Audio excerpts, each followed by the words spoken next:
So it's time for Without a Net, where I pull out a prompt and with not having seen it before, and then I respond to it in a way, find out what this prompt has to do with the collapse of civilization or the murder of the planet.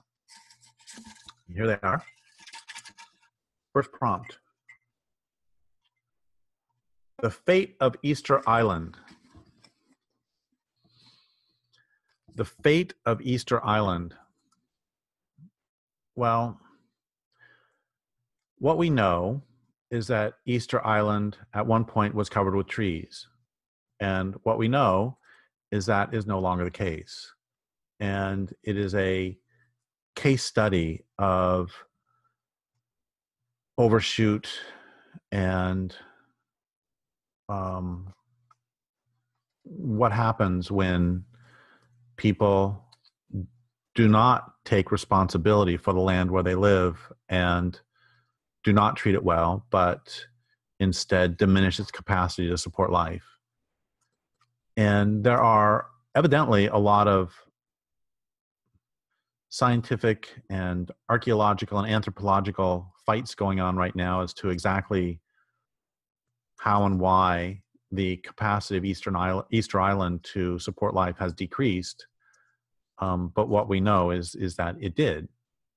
And it has been used as a case study of how,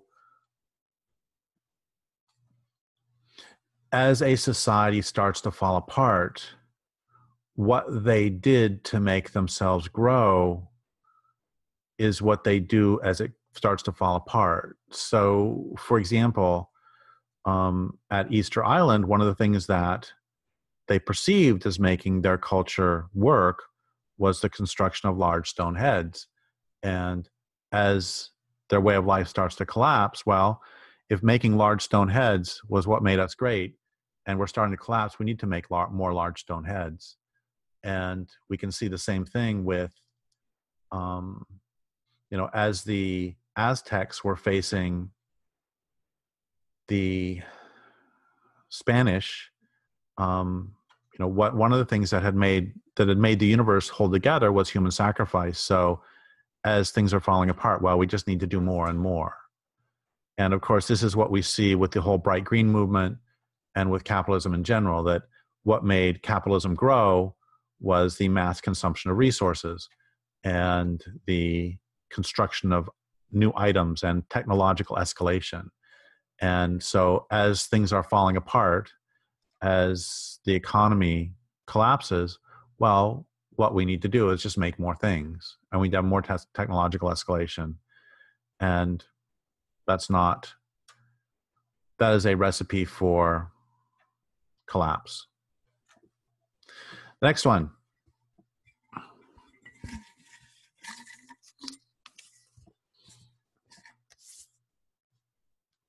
GMO Mindset.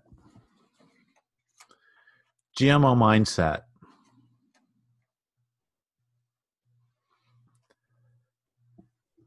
I guess this is why they call it Without a Net, because I don't really know what to say.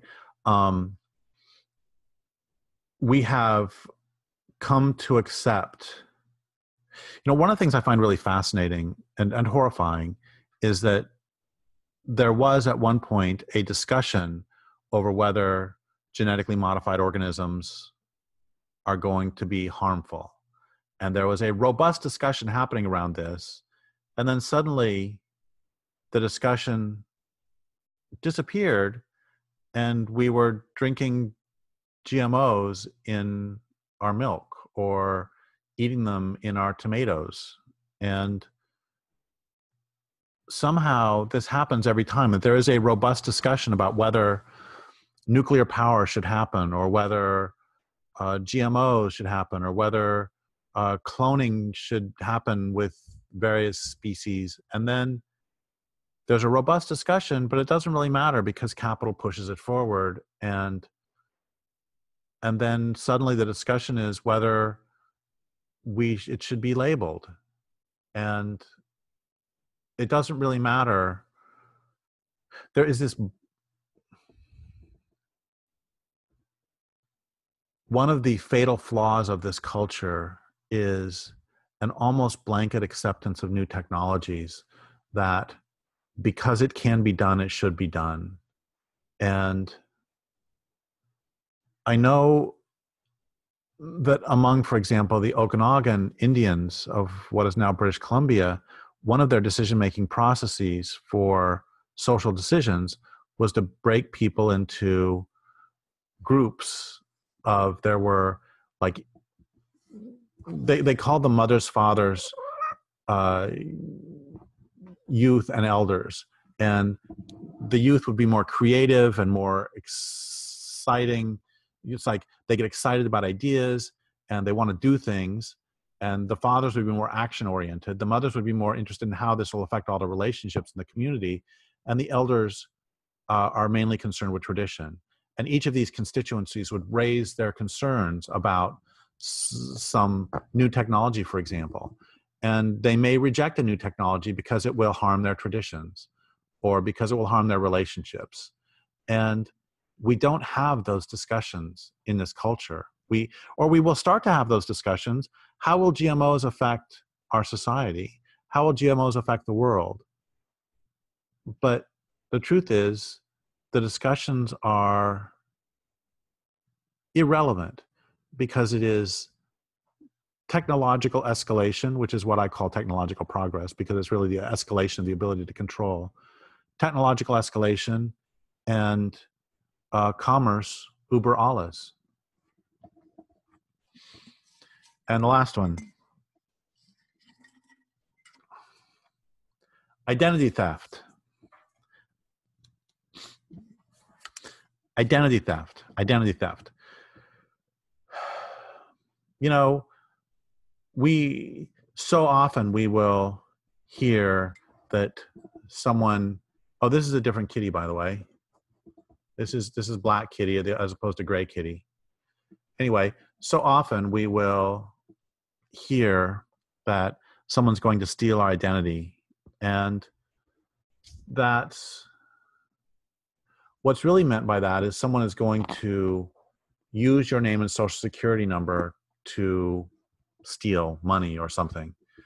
But there's a much larger identity theft that is being taken place, that's been taking place for a long time. One is that the primary identity theft that has taken place is that we have forgotten that we are human animals who need habitat and who need clean air and clean water, and who, without these, we die. And we have been taught that, you know, I was watching a basketball game the other day, and there was some ad came on for how you can be anything, and it was supposed to be all inspiring. You can be anything. You can be anything in the world. And another ad came on right after that said, "We in this generation have more power than anyone in any generation has ever had before." And I found those both horrifying and untrue. And the truth is that you can't be anything you want.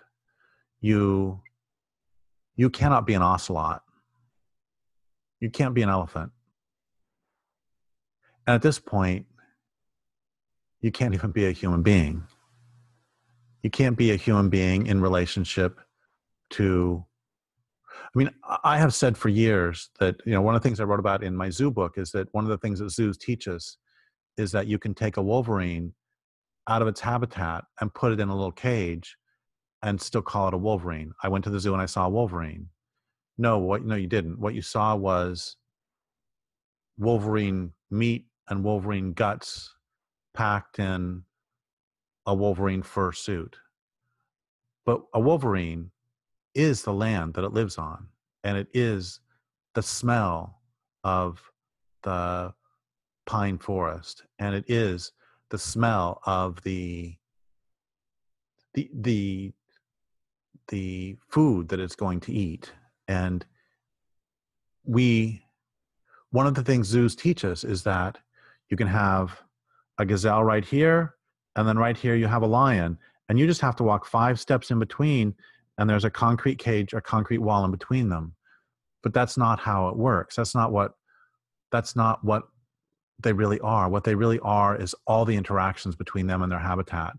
And a much bigger identity theft than somebody simply stealing my social security number, as annoying as that might be, is that we have been robbed of our birthright as living beings to know what it's like to live in community of human and non-humans other in long-term interspecific